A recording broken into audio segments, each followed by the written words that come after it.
Live from the Joy News studio here in Accra. This is Joy News Today, live on DSTV channel 421 and GoTV channel 144. Coming up, National Labour Commission and Fair Wages and Salaries Commission to meet aggrieved University Teachers Association later this afternoon after the latter served notice of embarking on strike today in protest of what it describes as worsening working conditions. We'll hear from all the parties involved.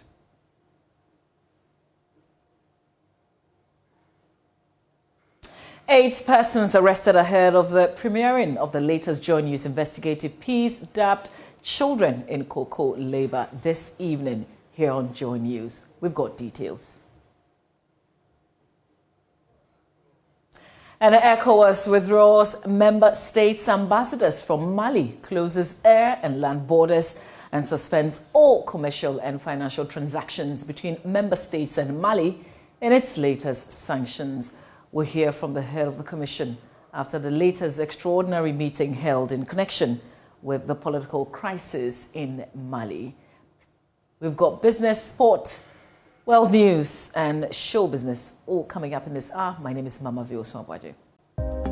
Hello, my name is Nathaniel Atto. You can catch up with all the fun and inspiration on the Joy Sports link here on Joy 99.7 FM, together with all other shows over and over again. It's very simple. All you need to do is go to myjoyonline.com/podcast and relive all of those fun moments over and over again. Joy 99.7 FM, your radio for discerning listeners. Joy 99.7.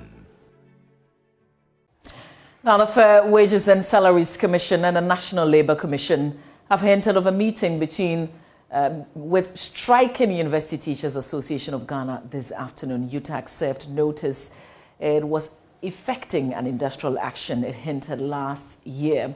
According to UTAG, the strike is occasioned by government's failure to address the worsening condition of service of lecturers. UCC President of UTAG, Dr. Kusibwedi, called for transparency and sticking to timelines promised by government in addressing their concerns. He spoke on the AM show, but Executive Secretary of the National Labour Commission, Dr. Ofusu Asamoah, responding to the concerns of the teachers, expressed shock at the latest decision. We'll hear from both. Different scenarios, because, these are the things we do. We have looked at the actuarial implications, we have looked at, done the projections and worked different scenarios and presented to the employer. That, look, we know, we are very much aware that looking at the economic situation, there is no way you can pay everything to us. And so we have worked different scenarios and look at if you want to increase it by X, Y, Z and all that. So we are very open. But I think that the challenge we have as leaders of our union is that we come in, we listen, and then you go back to your members and you have so many things coming up. And especially when the employer does also not meet the timelines, it creates a certain level of distortion and a certain level of integrity crisis for everybody. And so as the labor consultant indicated, if we are very transparent, if we stick to our timelines, then we will not be here. And so for us, it's not an entrenched position at all. Right. But one thing that is sure is that if anybody wants to say we want to go to court, we want to do X, Y, Z, I will advise. If we take that option, then we are not ready for a solution, because we haven't created this problem. This problem has been created by the employer, and we have served notices. As far back as November, we started asking for implementation of certain things. These things were not done. We are ready to engage any day, anytime, but let us stick to timelines, let us stick to agreements, and let us be progressive. Things that we will do that will not continue to make us worse off or just to buy time to make us worse off. No, we are very clear in our minds that we will not budge to any of these things. So they have already embarked on the strike. Moving forward, at least from their end, what are some of the things that you feel could be done so that very rapidly we can do away with this situation and maybe the teachers can return? What has been discussed so far from your end between the two parties? This morning, as I talk to you, I'm on my way to the office. I'm in touch with the ministry. When I get to the office, I'm going to talk to the chairman of the commission and this thing, and then we'll do them for it. But certainly, it calls for settlement. What was that last statement you made? You're saying it calls for settlement. Is that what you said? It calls for settlement. Once there's a strike, it means there's an issue. And if there's an issue, it must be settled between the parties. So that is what we proceed to do. All right, so I just want you to practically, I mean, you are at the helm of affairs, at least you are in there. You know, over the years, these situations have cropped up. What are some of the likely remedies we can have in an instance like this? When parties are unable to agree, we bring in a mediator or we subject to arbitration. So, one of these forms of settlement. Now, what could be the possible implication on academic work as the universities prepare to resume? My colleague Manuel Kranting has been speaking with some students at the university on the back of the strike action. Of information, Honorable Fatimatu Abubakar to give us the vote of thanks. Told is that this week has been designated for the arrival of the students from level 100 all through to the senior level of level 400. Essentially, the academic calendar, properly speaking, is expected to start on Monday, January 17. And that is when their, real academic work in terms of, instructional hours and all of that are going to start. But for a lot of the students that I've been speaking to off air, what they express is, a general and really widespread apprehension about the possibility of the academic calendar being derailed and thrown out of gear because this is not going to be the very first time that University Teachers Association of Ghana is having to embark on a strike. It's happened a couple of times in just the past year and the years before that. And all of those culminated into really, distasteful, if you like, impact on the students. I'm going to speak to a few of them to find out how they are taking this news in briefly. Let me just welcome some of them. Louisa is, you're level 400 student, correct? Yes, please, I am. So talk to me about, this particular strike. You saw this coming. Of course, UTAC had given an indication last year that it was going to go on a strike this year if government didn't meet their demands. But as students, how are you taking it? We are not really happy about it because already the COVID has brought some distractions and has put distractions within our studies. So we are not really happy about it. We really want the lecturers to come around this week or next week to start our academics. Yeah. Well, so if they don't come this week or next week, as you are asking, then it means that your academic calendar is going to be thrown out of gear. Am I correct? Yes, I guess, because during the pandemic, we were given a short period to study a lot of stuff. We wouldn't want that to happen again. Okay. So when COVID-19 came and disrupted the academic calendar, a lot of content was crammed into just a few. Let me speak to Ellie also. Ellie, you're also a student here. You're in your final year also. Level 400. Okay. So tell me how you're taking in this news of the lecturers embarking on the strike. Mano, this is very unfortunate news to us as a student, as a final year student. We weren't expecting something like this to happen at this particular point in time because as I speak to you, I'm currently embarking on my project. I've started the first part, and as we speak, because of this strike, when I speak to my supervisors, they say they are on strike officially today. So from today going, I cannot speak to them and get informations and outcomes to whatever I'm doing. So I'm yet to start the lab work. I actually did a field trip, so I'm yet to start with the lab work. And you know how lab work is. We are now being initiated to the whole process. So time and time, you may have to consult your supervisor to be able to know what to do at any point in time. The lab technicians, they don't have this chunk of knowledge to be able to take you through the process. So the lecturers going on strike at this particular point in time, for me in the sciences, is a very unfortunate news for us. Yeah, and it's going to affect the academic calendar. Yes, because maybe this may last for at least maybe 2 or 3 weeks, and this means that we may have to rearrange the whole academic semester, and this pushes the whole graduation, my graduation, into to somewhere after October and November, but you know how you have to plan your life such that you start the national service in time and move on to other careers. Yeah. And Elliot is talking really about the the long-term impact of the strike, and it seems to have a snake effect on the entire academic calendar. Just a week or so of the academic calendar being cut off culminates into excesses that you don't want. But tell me, are you in the final year also? No, I'm in level 300. Okay, level 300. Then, of course, I mean, this will not be as impactful as it is to Eli, who's in his final year and doing this project, no? Oh, it is as well. When we were in level 200, we did not expect 2022 to look like this because we've been in level 200 for a long time. I can say almost a year, and we're expecting to move to level 300 so that we will be able to quicken and move on to 400. Then by next year we'll complete. So we're already doing our plans already, and this has come. I'm hoping that the UTAG would not really stretch it that much, and government will respond to them so that we will the academic calendar will be back on track. Okay, and then as we have this conversation with the students who are at the receiving end of the impact of this particular strike, the National Union of Ghana Students, NUGS, has thrown its support behind UTAG, essentially asking government to deal decisively with their concerns. Its secretary, its general secretary, Julius Kwame Anthony, is just joining me briefly for a quick conversation. Julius, grateful that you could speak to us here on the Joy News channel. I mean, you are throwing your entire support behind UTAG on this journey of strike, demanding better conditions of service. But where does that leave your students, the ones on whose behalf you are serving? It leaves our students happy in the long run because, I mean, last year we had the academic calendar thrown out of balance, and in the middle of things, the whole public has to call on UTAG to come back and all that. They demonstrated a high level of good faith by coming for us to finish that academic calendar.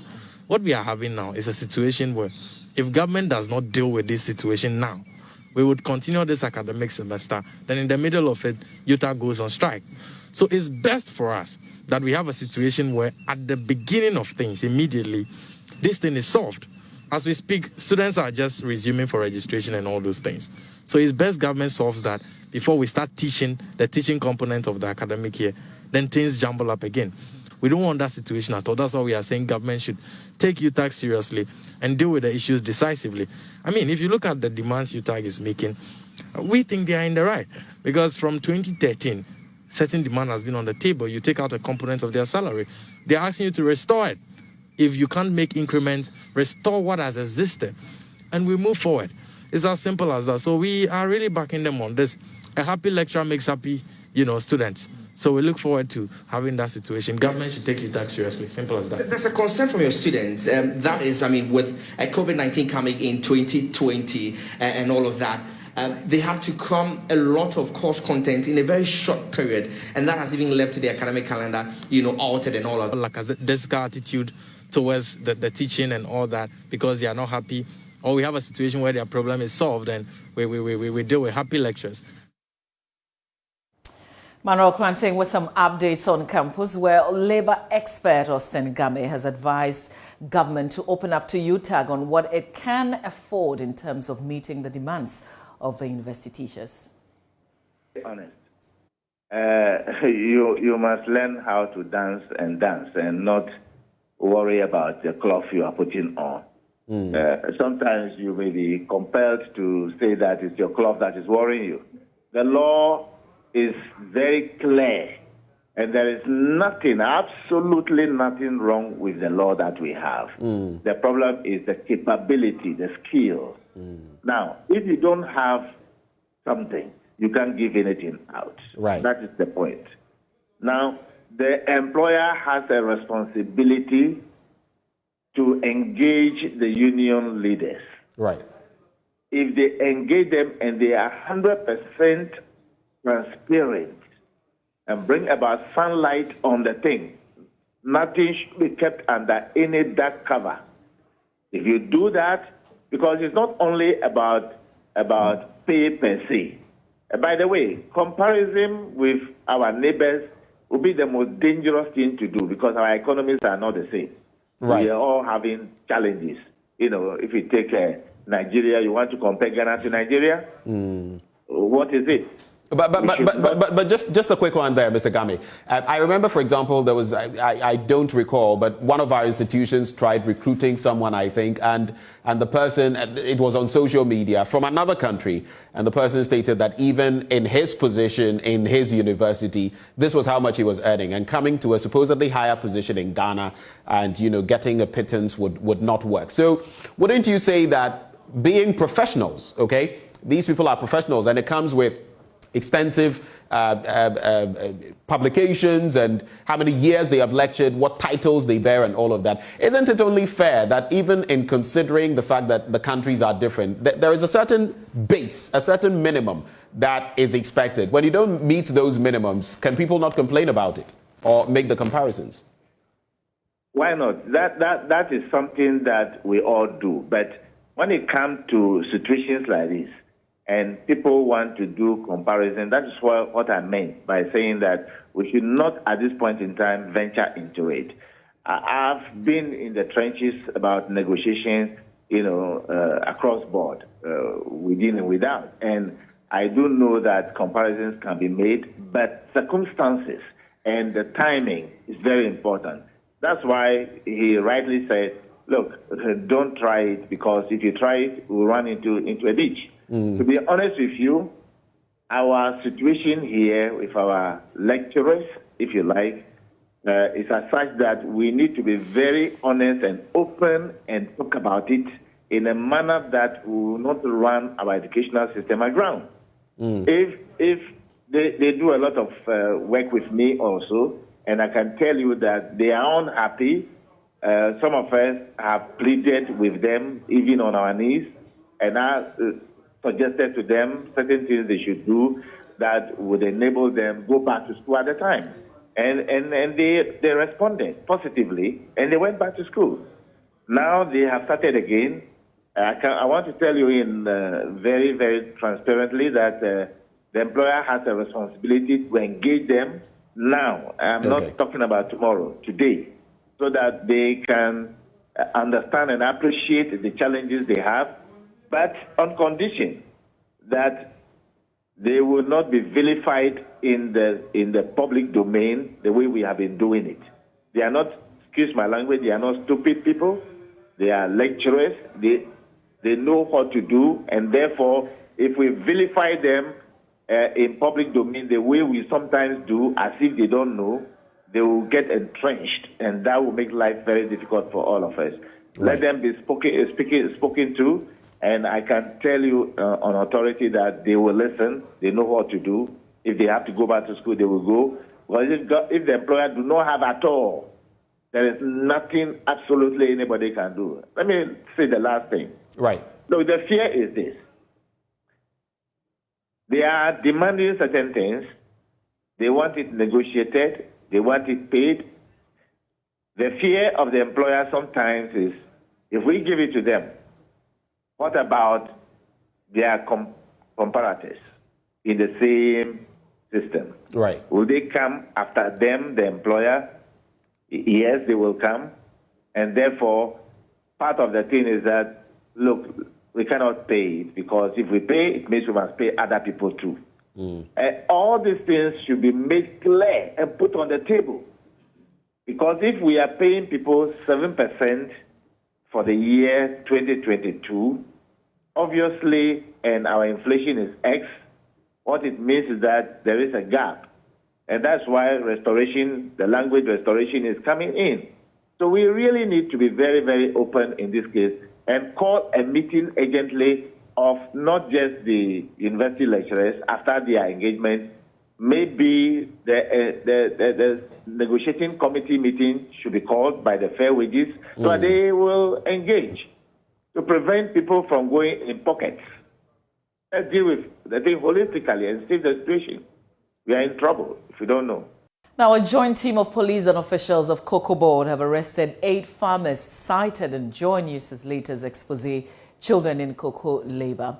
Joy News investigations reveal 5,000 cedis as how much a trafficker requires to recruit at least 7 children from the northern parts of the country to work on cocoa farms. Musa Kwabena, a trafficker who is responsible for many children trafficked and working on cocoa farms at Acquah in the Western North region, reveals he forges the identity of his victims to outwit the security.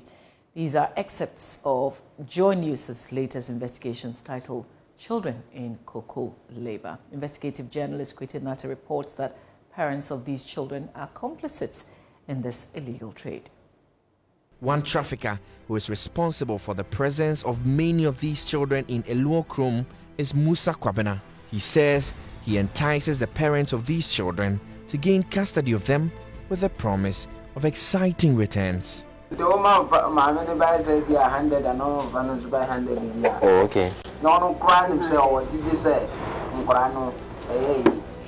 He has a network of traffickers in the northern part of Ghana, specifically Chereponi.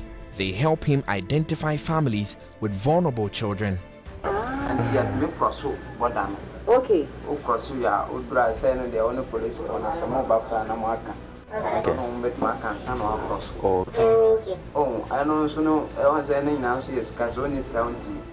Into Bibisa no send ya oma 200 Ghana cedi. Police for no 200.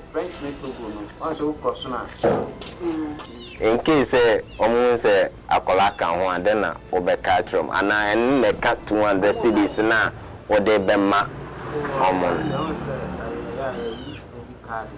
Okay. Okay. Okay.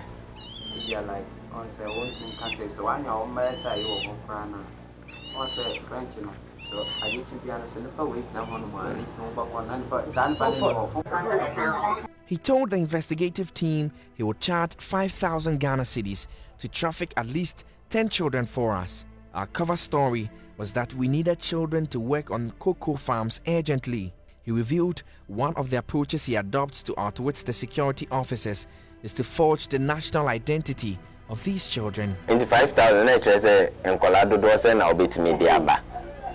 Okay, in Colanda, I said, yeah, look, also say, yeah, Mount Wisdom, see. We are met money by 6 or 7. Oh. But maybe we can, son, or more crown one, we are not about 7. I say, Mutu, and I made a mechanical minimum, but in Colanda, what day, and again count. These costs increase the number of years these children spent working on cocoa farms at Acquah. Rashida was trafficked from Chereponi by Musa. She was in class 6 at a basic school in Chereponi.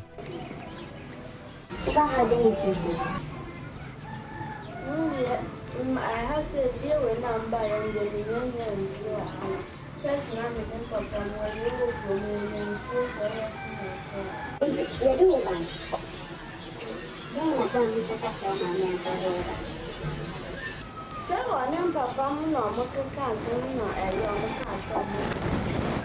Working long hours is not new to Rashida. She says she has served 4 years already under her old master. She was just 11. She is now serving for 1,000 Ghana cedis, which will be paid to her parents. There is no intention of her master sending her to school.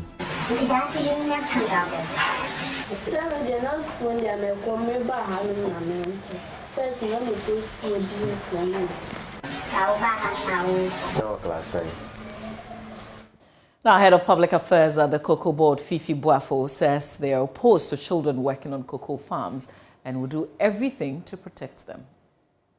Yes, that has been done. In Western North, for example, in a Acquah, maybe the chief executive is unaware, but one of the farmers has been picked up. The police is currently taking the person through the process. In Ashanti region, a number of arrests have been effected, and then they are also going through the process. We do not subscribe to this. Anytime we see anyone engaged in this act, we will ensure that we'll deal with it. And immediately this was brought to our attention, we have reported to the police and it effected an arrest. So one person arrested in Acquah in Bia West. 7 in Ashanti. Cocoa Board is against any form of child labor in cocoa farms. And we do not encourage that. Indeed, we are undertaking a number of programs and interventions aimed at ensuring that we do not have any form of child labor in cocoa because it does not help with the sustainability of the cocoa industry. So we are opposed to it. Well, District Chief Executive for Bia West, Bernard Blay, says he has detailed the Social Welfare Department in his district to investigate and establish the number of children working on cocoa farms there. I have to engage. As I speak to you, I have my Social Welfare Department ready. I'll have to refer this to them to take it. I've been doing a lot of research into this. Once that we have a new Chromax example, we'll have to use that one to put within the district and find out.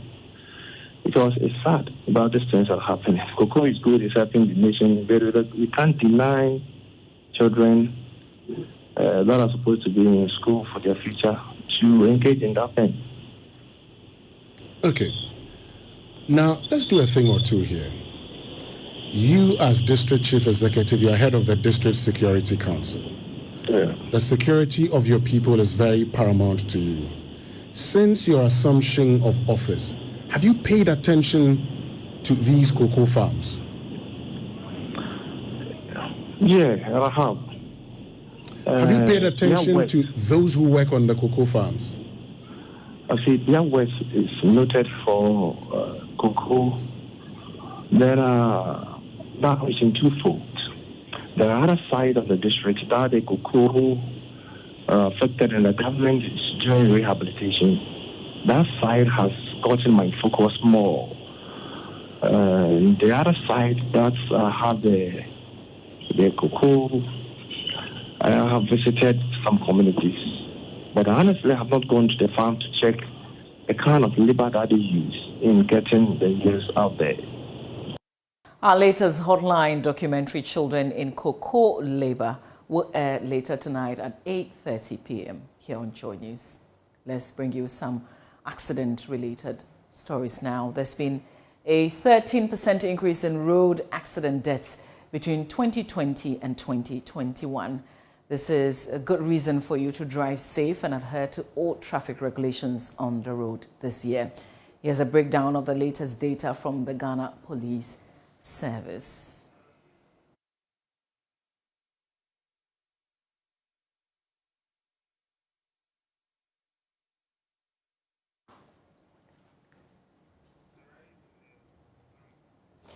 So you see a sharp rise there towards the end of 2021, which is a sharp increase from what was recorded back in 2019. 2020 also going up, but 2021 increasing drastically, recording close to 3,000 cases, exactly 2,924 accident cases compared to 2020, which recorded 2,589, and 2019 with a total of 2,284. Clearly 2021 recording sharp increases. And the regional distribution of these numbers, you see Greater Accra region with the highest figure of 675, followed by the Eastern region 471, Central region 211, Western region 122. But Greater Accra followed rather by the Ashanti region with 606. So it's Greater Accra, Ashanti, Eastern, and then Central region recording the highest. Persons killed between January and December 2021, 1,266, and these are motorcycle crashes last year alone. Over 1,000 recorded cases. Motorcycle crashes still, number of injuries, 4,758.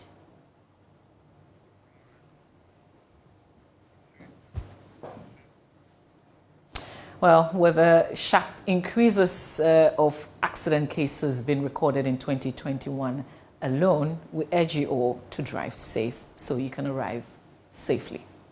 Now, the ECOWAS leaders have put further sanctions on Mali and the military junta forming the transition government.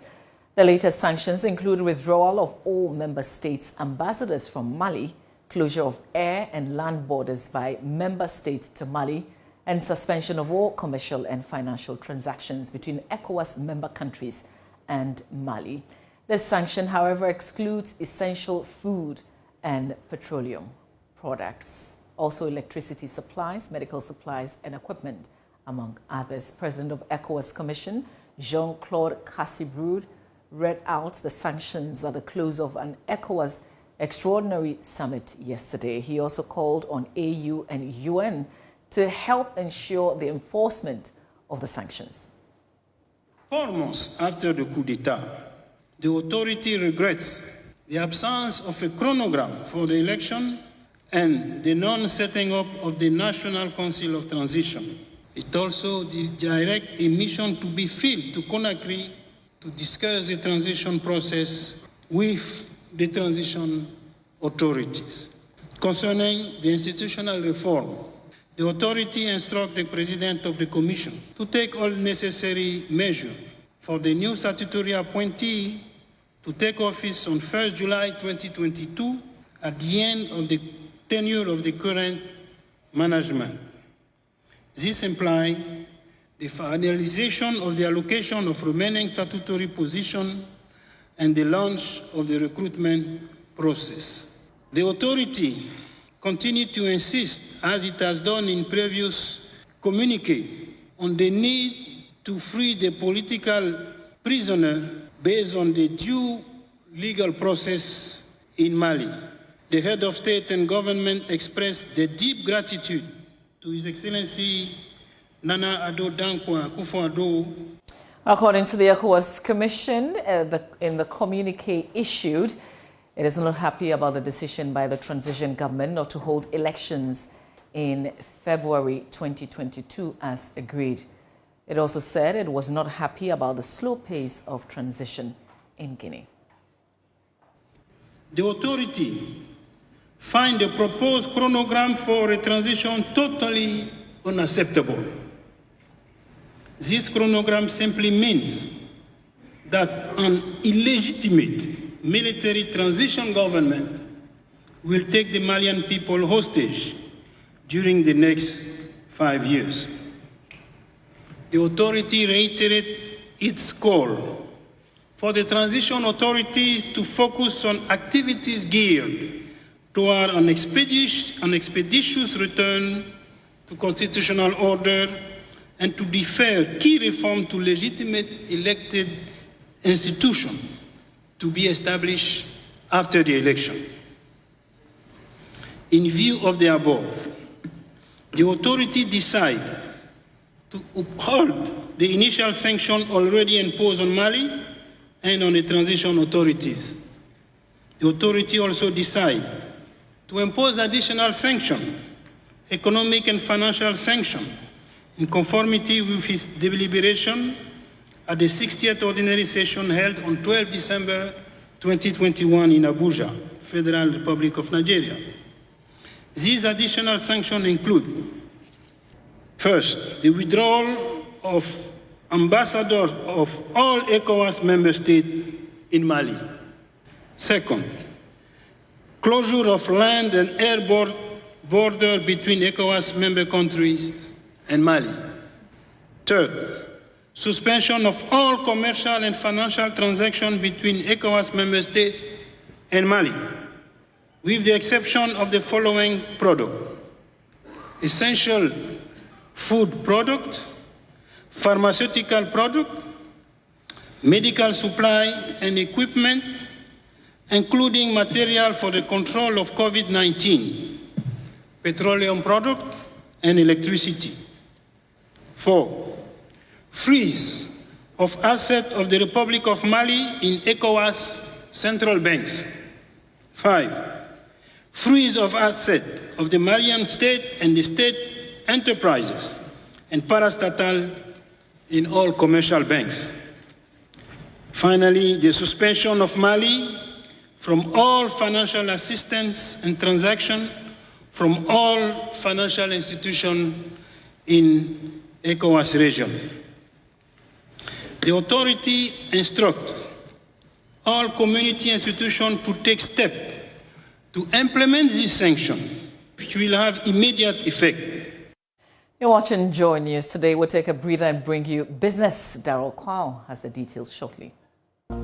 What's up, guys? My name is Sammy Forson, host of the Weekend City Show and Ignition right here on Joy 99.7 FM. Well, anytime you happen to be busy and you miss out on your favorite shows right here on Joy FM, here's what you can do. Log on to myjoyonline.com/podcast. Just go on there and you'll find all your shows on demand 24/7. There you can catch up. Remember, Joy FM remains your radio for discerning listeners. Joy 99.7. Hello, good afternoon. Welcome to Business. My name is Acquah. Government has indicated that it will extend the suspension of the price recovery and stabilization levy on petroleum products for another month till the end of February. But what has influenced government's decision to press ahead with this program when the current one is yet to expire? Gyamfi has more. Government's decision to extend this policy program is based on some initial work which shows that prices of crude oil could be going up again from next month. Therefore, this action is needed to try and cushion consumers of petroleum products locally. This will indeed help reduce the price that consumers pay at the pumps should the price of crude oil increase further on the international market at the end of this month. Crude oil is currently trading at around $80 a barrel, and there are projections that it could hit $90 a barrel from next month. President Acquah was at the end of December 31, 2021, asked to extend the freeze of price stabilization levy by another month ending January 2022. This is based on requests coming from the Energy and Finance Ministers here in Ghana.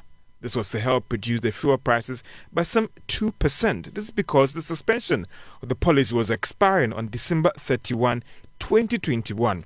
That would have resulted in prices going up at the pumps by more than 4% per litre for diesel and petrol from January 1, 2022. The price stabilization levy charges 16 pesos on petrol and 14 pesos on diesel. However, freezing the application of these charges even from next month will mean that these levies would not be applied on fuel from February 2022. However, there are some who have raised concerns about the sustainability of this program based on the current projections that crude prices will still be going up going forward. Now, President Acquah has expressed optimism that some policies and programs his government has put in place amid COVID-19 will put the economy on the track of full recovery. These include providing the right business environment for increased productivity of the private sector. The president was represented by the Minister of Sanitation and Water Resources, Cecilia Abna-Dapa, at the 19th anniversary Thanksgiving service of the Fair Sky Group.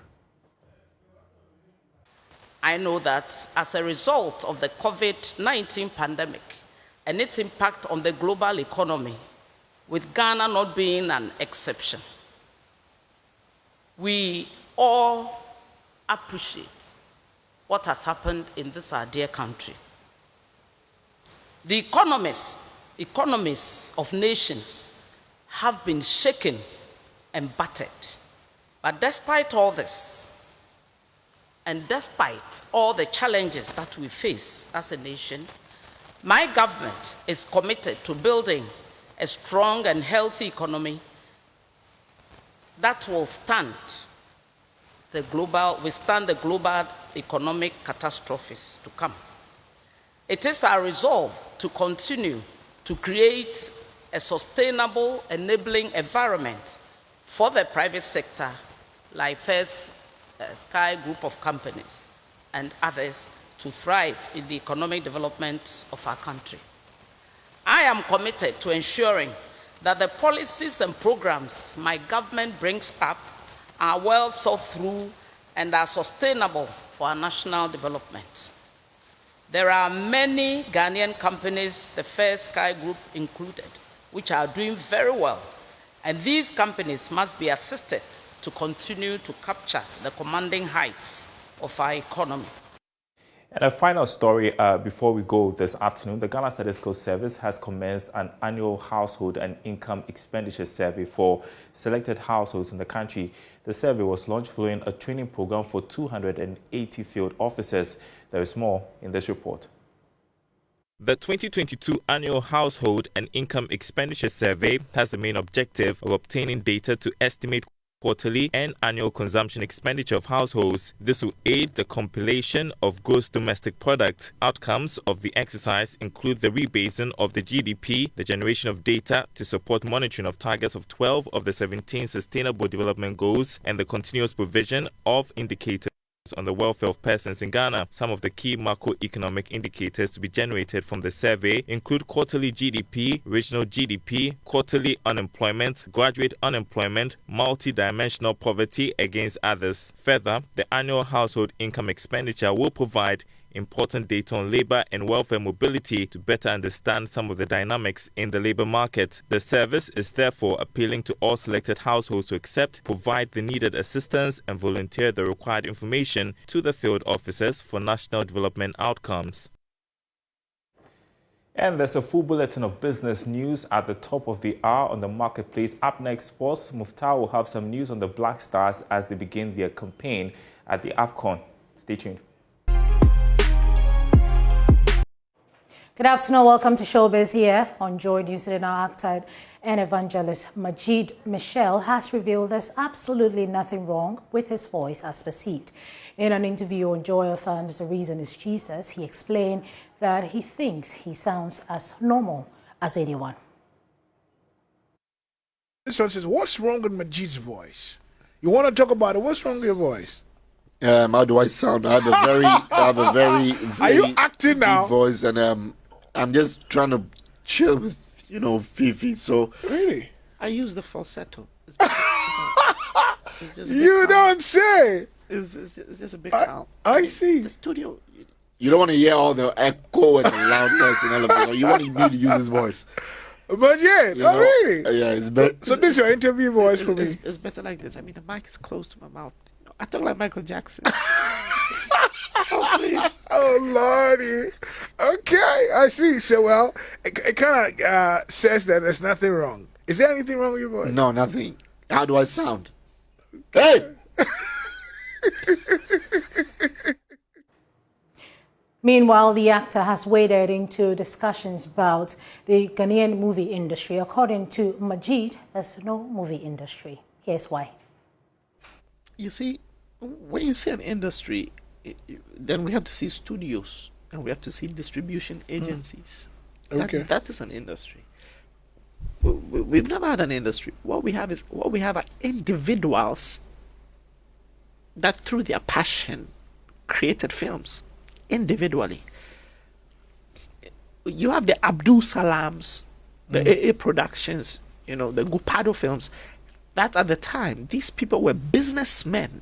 These people were businessmen, individual businessmen that had the interest for stories, to tell stories. So they used their business money to pay us, to pay the crew. Let's make a film. And the man wants his money back. So after the internet took over, he couldn't sell the CDs anymore. So he stopped. Why? Because he's a businessman. The money's not coming back.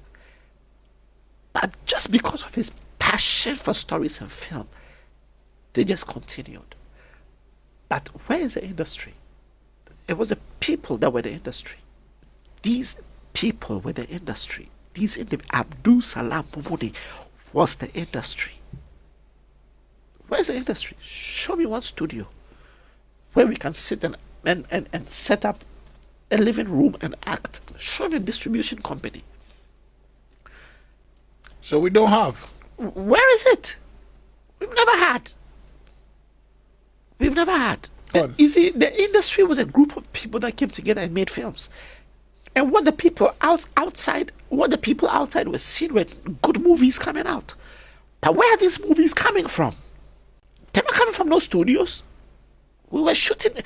We were going to people.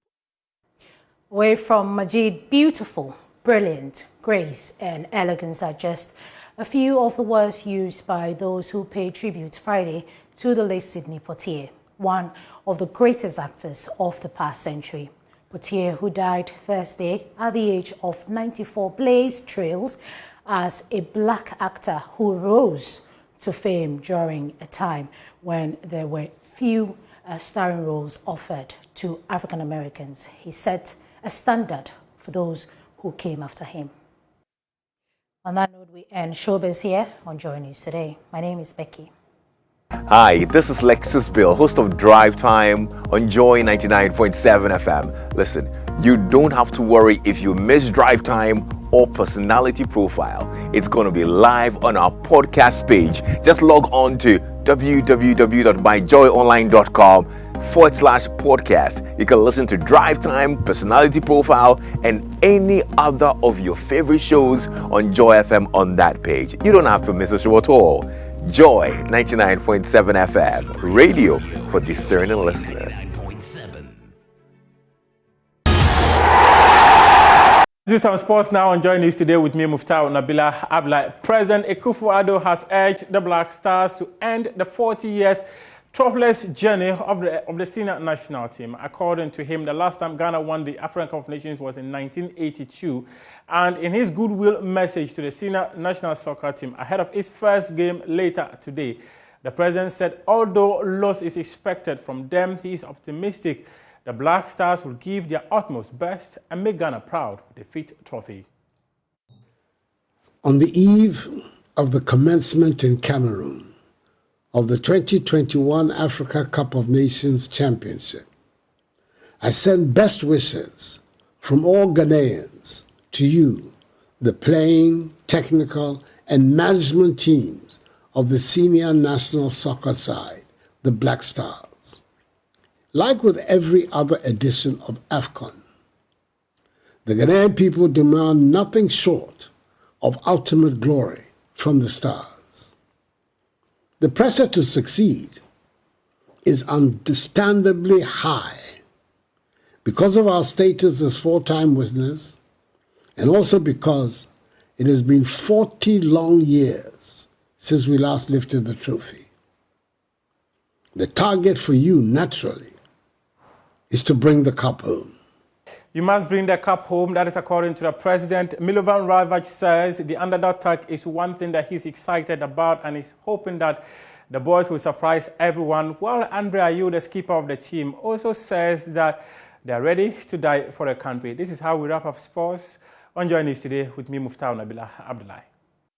Thanks to Muftau for sports. Of course, we're all rooting for the Black Stars. We've got live commentary on radio later this afternoon at 4. That's how we end Joy News Today. My name is Mama Vioso Abwaji. Do log on to myjoyonline.com for more news. On behalf of the entire team, we thank you for your company.